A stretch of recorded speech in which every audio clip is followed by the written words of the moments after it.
बोलती पुस्तके. ज्यांना वाचनाचा नाद त्यांना बोलती पुस्तके घाली साद. आमचं चॅनल सबस्क्राईब करा आणि सबस्क्राईब करायला इतरांनाही सांगा. नमस्कार श्रोते मित्र हो, बोलती पुस्तके सादर करीत आहे ज्येष्ठ ग्रामीण कथाकार द स काकडे लिखित एक कथा वाहिलं. पट्टीतली रामकाठी बाबळ ढाळायची झाल्यावर तुकानं ढाळ्याची कुऱ्हाड खाली फेकली. मग तो सावकाशीनं खाली उतरला. बाबळीच्या बुडकाशी त्यानं जोडा फेकलेला होता तो पायात फरकावून तुका कुऱ्हाडीच्या पट्टीच्या वावरात काट्या पांगवू लागला. गंगारे हुई. काट्या पांगवायच्या झाल्यावर तुकानं आपल्या जोडीच्या मेंढक्याला मोठ्यानं आरोळी दिली. गंगा त्यावेळी कवल्याच्या वावरातील उकराजवळ मेंढ्या थोपून उभा होता. तुकाची आरोळी ऐकल्यावर त्यानं मेंढ्या काठीवर सोडल्या. मेंढ्याच त्या खुळ्यागत काठीच्या रोखन आडव्या तिडव्या पळत सुटली. ढाळून पडलेल्या वल्या काठीचा हिरवा गार पाला लपालपा खाऊ लागल्या. गंगा, आजच्याला मी जेवाय जाऊ पहिला. भुकेला तुका कळवळून बोलला. तू जायनास का पहिला? माई ना नाही, पचटचिरी याच पाहिजेस काय? गंगाच्या बी पोटात कहार पडला होता. वय बी. तुका कबूल झाला. तुका पडाळीजवळ आला. तिथं वट्यावर त्याच्या केरदादाची चारी पोरं आपापसात शिळ्या कोरक्यासाठी झुंजत होती. एकमेकांच्या बोकांडी बसून हानाहान करीत होती. तुकाची गेलं 2 साल आजारी असलेली भावजय अंघोळीच्या दगडावर बसून खोकत खोकत पोरांना दापत होती. पण त्या माऊलीचं एक बी पोर ऐकत नव्हतं. तरी ती त्यांना पुन्हा पुन्हा दापत होती. तुका आपला नेहमी सुम्मदी, बायकोशिवाय कुणावर तोंड न टाकणारा, मग तो पोरांना गप्प कसा बसविणार? गपचीप तो पढाळीत गेला. जात्याच्या पाळीजवळ मांडी घालून बसला. तिथं कणगीजवळ त्याची बायको सुपानं काहीतरी पाकडत होती. तिच्याकडे बघून त्यानं तिला भाकर वाढ म्हणून खुणवलं. पण बराच वेळ झाला तरी ती उठलीच नाही. तिनं त्याला भाकर वाढलीच नाही. त्यानं तो तिच्यावर काहीसा कातावला. हे बया, जेवाय वाढ कनी का घेऊ माया हातानं? पर जेवाय काय वाढू? तिनं उलट सवाल केला. मया. त्याला उत्तर न देता ती भुईला हाताला रेटा देऊन उठली. काटवडीखाली झाकून ठेवलं भाकरीचं टोपलंच तिनं त्याच्या पुढं ठेवलं. भुकेल्या तुकानं आधाशागत टोपल्याकडं पाहिलं. त्यात कोरबरवी भाकरी नव्हती. त्यानं त्याचं डोकं सनकलंच. सरपडतच त्यानं रागा वैतागानं घुटका गिळला. घाटी खालीवर झाली आणि त्याची भूकच पळाल्यागत झाली. ए बया, केरदादा कोणीकडे गेला आहे? तो जरा खुशातच बोलला. त्या गावामध्ये केलं. कयाला माहिती आहे? दौलत वाण्याक उदार दानं मिळतात काय पाहाय.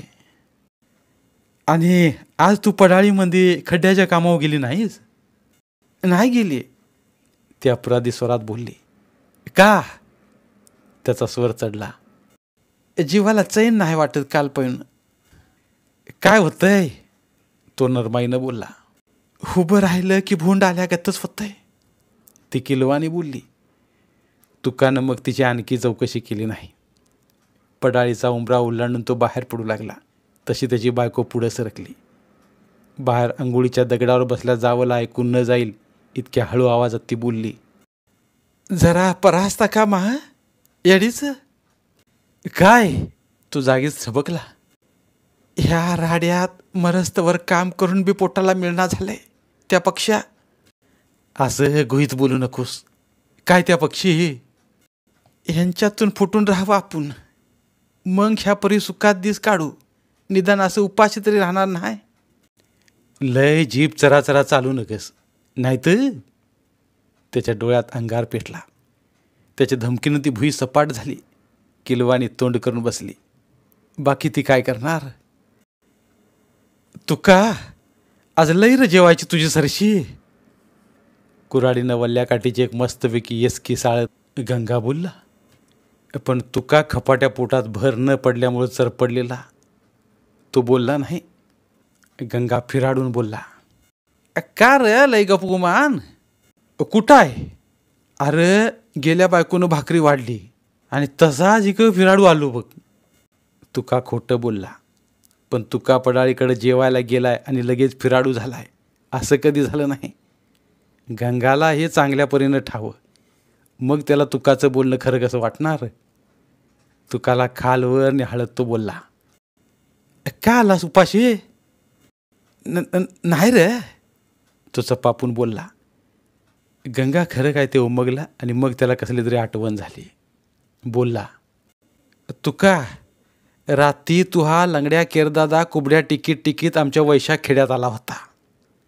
मुक्ता कोकाट्याक उधारधानं पाय, पण तिची गरज झाली नाही.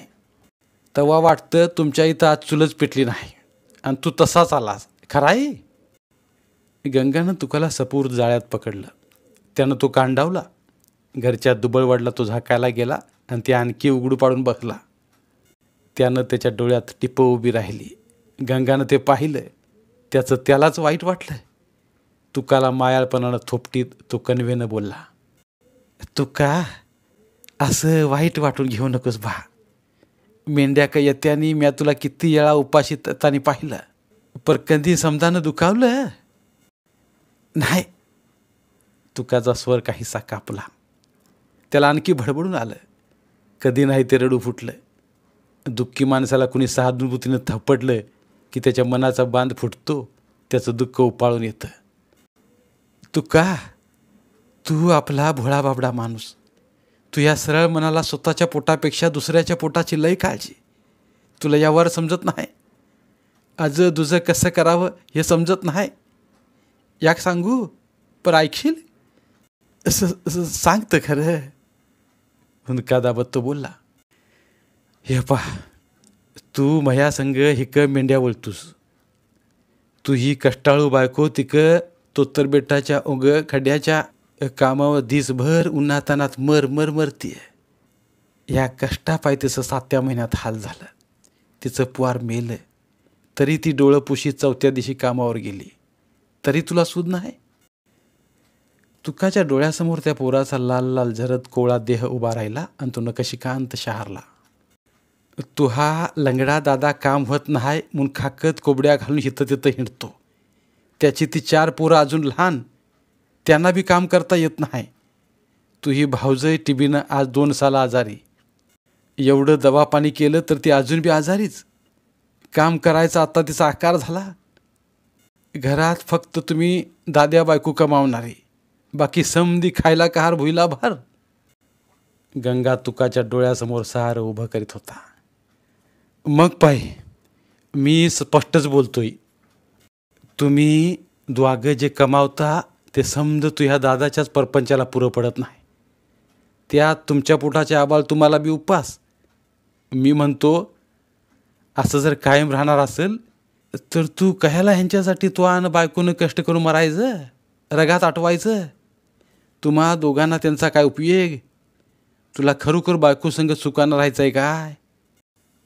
गंगाचं बोलणं ऐकून तुकाच्या डोळ्यांसमोर त्याची कष्टानं खंगलेली बायको उभी राहिली. बिचारी कपाळाचं बाशिंग सोडल्यापासून खड्ड्याच्या कामावर मरतीया. तिला खाली बूट टेकवायला वेळ नाही. एवढं करून बी तिच्या पोटाला ह्या राहड्यात कधी पोटभर खायला मिळत नाही. तरी ती न चुकता खड्ड्याच्या कामावर हजेरी लावतीया. मगाशी आपण उगाच तिच्यावर दाती आलो असं तुकाला झालं.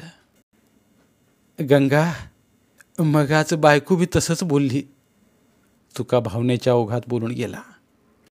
मग तिचं काय चुकलं? गंगानं म्हणलं. तो आणखी पुढं बोलला, आता तिचंच तो ऐकाय पाहिजे. दोघं बी आता सुखामध्ये राहावा.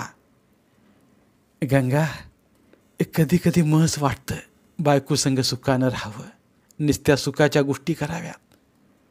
तुका मनातनं बोलला, तर मग ते सुख कुठं आहे तुला लय लांब? त्यासाठी तो मन घट करायचं. केर दादा पून फुटून राहायचं. ह्या खंडीक मेंढ्या आहेत, बिगाभर जमीन आहे.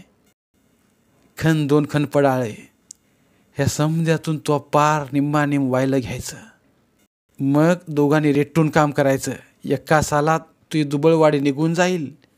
बायको संग राजागत राशील, सोन्याचा घास खाशील. गंगानं सांगितलेल्या सुखाबद्दल तुका हळला. आपण आणि बायको राजा राणी गत राहू ह्या कल्पनेनं चमकला. वायलं घ्यावं की घेऊ नये ह्या विचारात तो गुरफटला. तुका, कष्टाच्या घरात कष्ट करणारा मनुष्य अवताच्या बैलागत निस्ता मरत असतोय. मजा मारणारा मनुष्य गाड्याच्या बैलागत बसून खात असतोय. खटल्यात माणसानं राहावं, पर कधी? जेव्हा तिथं कष्ट न करून बी सुखानं खाया मिळत असन तवा. इथं तर तुला न बायकोला घाम गाळून बी उपास नाही काय. गंगा खुबी खुबीनं तुकाला बदलवीत होता. तुका भंगल्यागत सारा ऐकत होता. मोहून जात होता. इतकं उलगडून सांगणारा गुरु तुकाला अजून मिळाला नव्हता. पर माझा दादा मला व्हायला देईल का? शेवटी तुकाला गंगानं जिंकलंच. किती र खुळा आहेस? अरे नेवानं तुझ्या दादाला चालावंच लागेल. गंगा, ह्या काटल्यात राहून माहे पोरग मेलं, संसार उधळला आणि लंगड्या दादाचा वाढला. तुका, हे ज्याचं त्यानं समजायचं असतं. जगानं शिकवायच्या ह्या गोष्टी नसत्यात. ज्याचं सुखदुःख त्याला समजलं पाहिजे. तुझे दुःख मला बघवना म्हणून तुला म्या जागं केलं. चुकला असन तर खेटरानं मार. नाही, उलट तू देव माणसागत भेटलास. तुका भारावल्यागत बोलला. मग आता जा तुझ्या केरदादा पण आणि मागवायलं आत्ताच. तुका डळमाळला. मग काय घर जळाल्यावर तू पाणी शिपणारच? पर तुला वैशाख खेड्यात जेवाय जायचं का नाही? आज जसा तुला उपास तसा मला बी उपास. जीवाच्या मैत्रासाठी कैक जीव देत्यात तसा तुझ्यासाठी मी. बस. गंगाच्या ह्या बोलण्यानं तुकाला एकदम अवसान आलं. त्याला फुरान चढल्यागत झालं. मागचा पुढचा विचार न करता मग तो झटकल्यागत पडाळीकडे गेला. तिथं केरदादाजवळ कुबड्या टाकून भ्रमिष्ठागत बसला होता. त्याची पोरं त्याच्या अंगाला झुंबळका घेत होती. भाकरीसाठी त्याच्या जीवाचं हाल करीत होती. त्यानं हिसकावलं तरी ती बाजूला होत नव्हती. तुकाची आजारी भावजय अजून बी त्याच आंघोळीच्या दगडावर बसून खोकरताना तुराटीच्या काड्या गत झालेला आपलं हातपाय सांभाळीत होती. दादा, तुकाचा उगीर आवाज घुमला. कोण तुका? तुकाच्या त्या निराळ्याच आवाजाने केरदादा थराकला. वय, मी तुकाच. तुका पहिल्याच अवसानात बोलला. काय रे तुका? मला तुझ्याशी लय महत्वाचं बोलायचं आहे. तुका खणखणीत आवाजात बोलला. महत्वाचं? वय, महत्वाचं. काय रे महत्वाचं? केरदादा घाबरत घाबरत बोलला. मला तुझ्यात राहायचं नाही. तुकानं एकदम स्फोटच केला. हा? केरदादाच्या भुकेल्या पोटात भीतीचा गोळा उठला. वय, मला तुझ्यातून वाहिलं घ्यायचंय. त्याच्या ते वाहिलं ह्या तीनच शब्दांनी केरदादाच्या काळजात खोलवर पराणी खुपसल्यागत झालं. एरवी तुका भडकलास तर एका शब्दानं सुद्धा बोलायचं नाही. पण आज तुका ही अवदासा कुठून आठवली रे बाबा? का सुदिव नाहीस?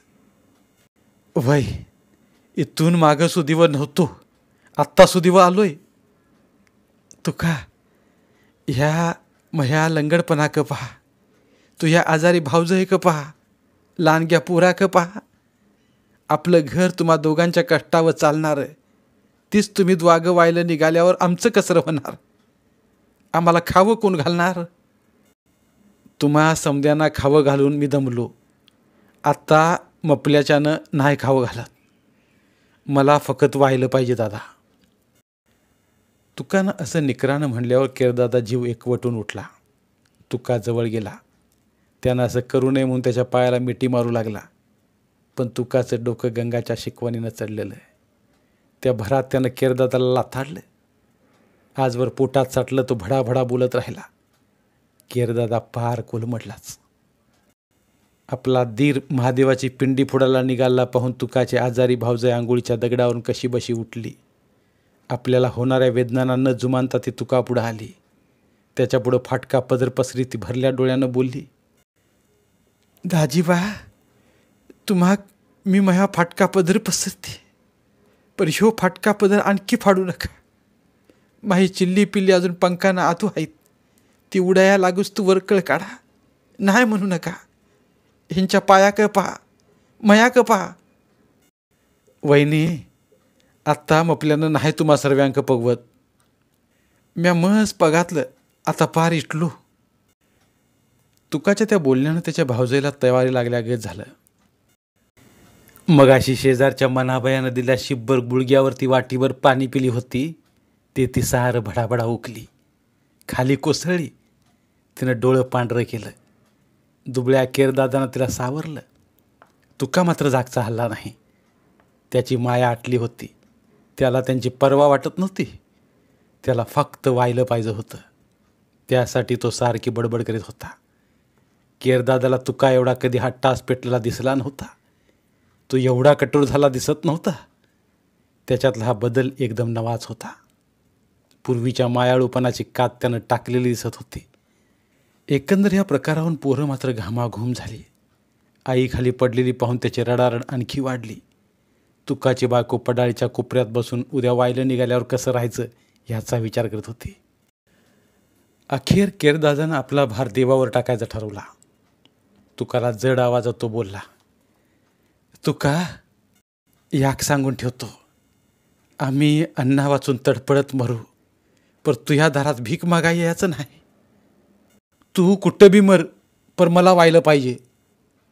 तुका बेफिकीर आवाजात बडबडला, घे ना वाहिलं, पर तुला कसलं वाहिलं पाहिजे? कसं म्हणजे? मला पडाळीचा खनाशी खण पाहिजे आणि वावराचा फनाशी फन पाहिजे.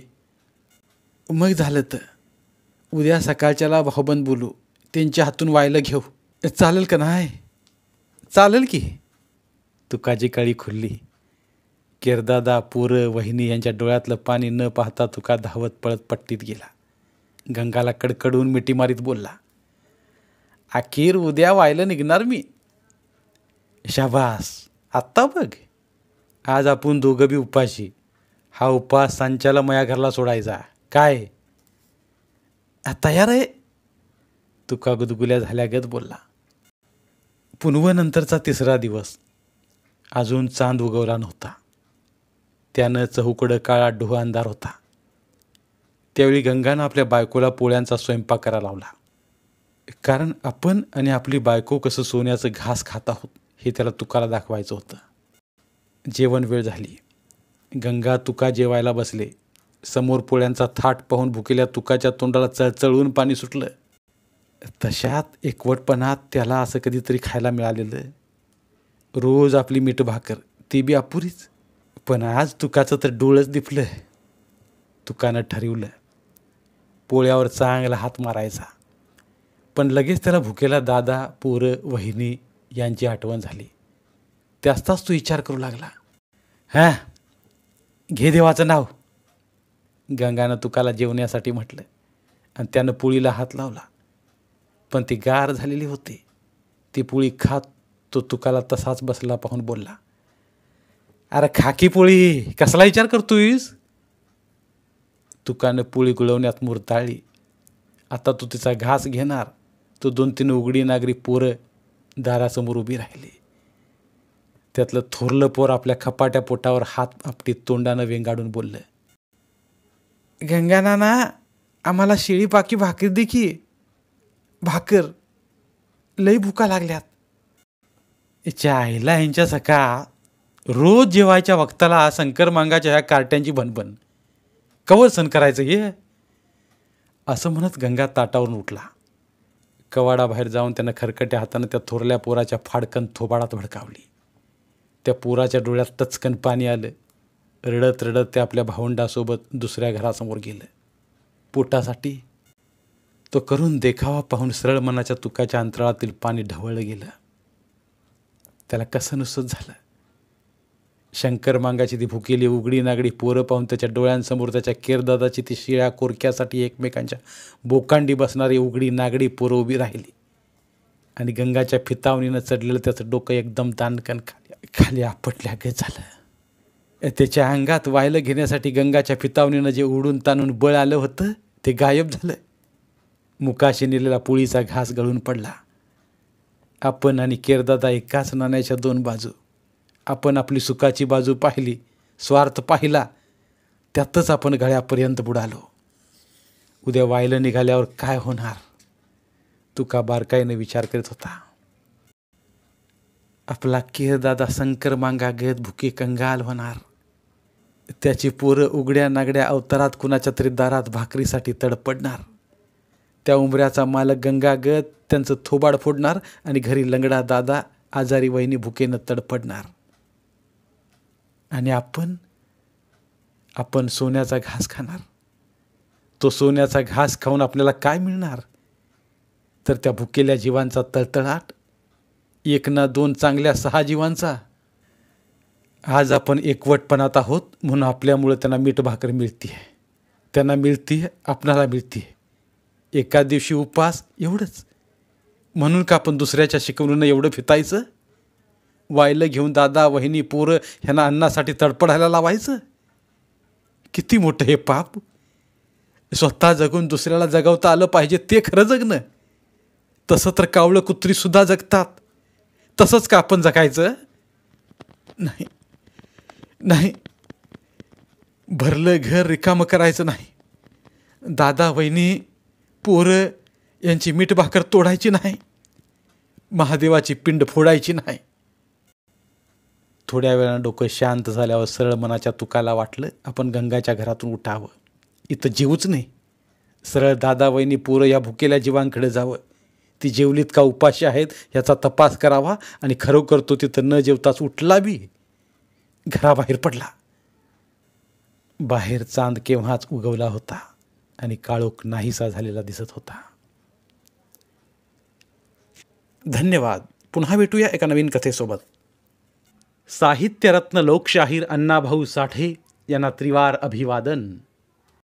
लोकशाहिरांचं साहित्य अभिवाचन स्वरूपात लोकांपर्यंत पोहोचवणं हा आमचा संकल्प आहे. चला तर मग साहित्याचा हा खजिना सर्व मराठी जनांपर्यंत पोहोचवूया. जास्तीत जास्त शेअर करूया. पुन्हा एकदा धन्यवाद.